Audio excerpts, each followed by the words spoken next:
RSI, Relative Strength Index. Many people like to use RSI, including me, which is a great indicator based on volatility to identify if the current market is overbought or oversold. But RSI has some drawbacks you might not notice.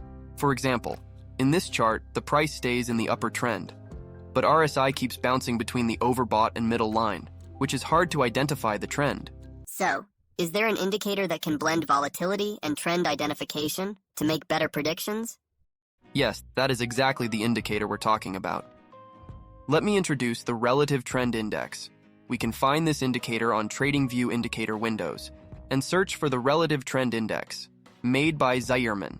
This indicator can measure market trends' strength and direction, which is also designed to adapt to market volatility to minimize the effect of minor and short-term market fluctuations. We also can customize the trend length and trend sensitivity.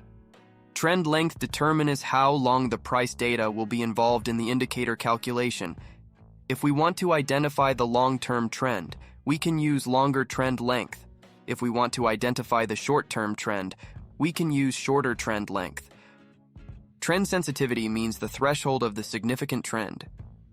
High sensitivity level means the fewer price movements as significant. And it also means less sensitivity to price. Low sensitivity level means the more price movement is significant. And it also means being more sensitive to price.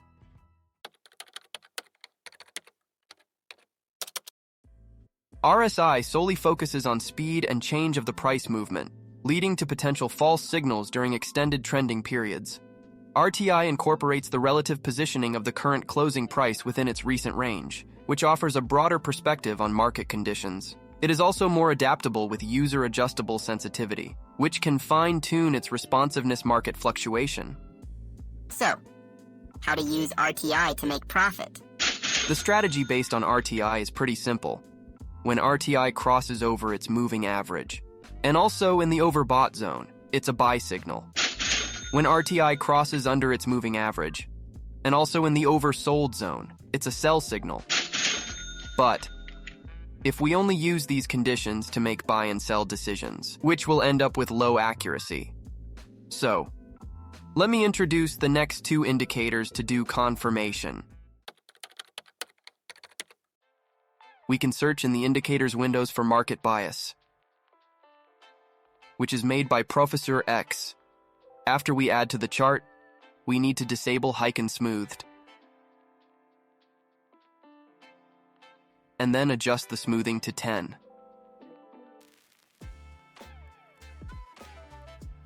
The second indicator is volume, which is made by TradingView.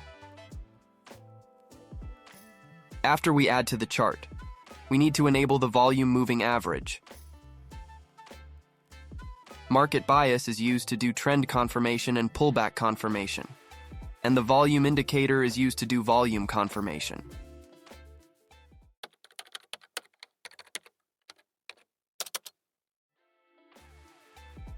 Let's see this example.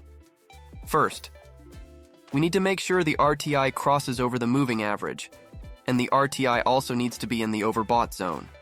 Second, we want the market bias trend ribbon to be dark, which means the price is currently pulling back. And if we buy at this point, it means we can enter our trade at a discount price. Finally, we need to make sure the volume is green and also above the moving average, which means there is enough buy momentum to keep raising the price. Let's see the short example. First, we need to make sure the RTI crosses under the moving average, and the RTI also needs to be in the oversold zone. Second, we want the market bias trend ribbon to be dark, which means the price is currently pulling back, and if we sell at this point, it means we can enter our trade at a discount price. Finally, we need to make sure the volume is red and also above the moving average, which means there is enough sell momentum to keep lowering the price. This is just one of the many strategies you can do with RTI indicator. You can also add price action, smart money concept, and support and resistance into it to create your own strategies. If you have any questions about this strategy, let me know in the comment section below. That's today's video. Hope you found some value. If you did, Hit the like button below and consider subscribing to stay tuned. And I also think you will be interested in this video, which is about dynamic support and resistance indicators. See you in this video.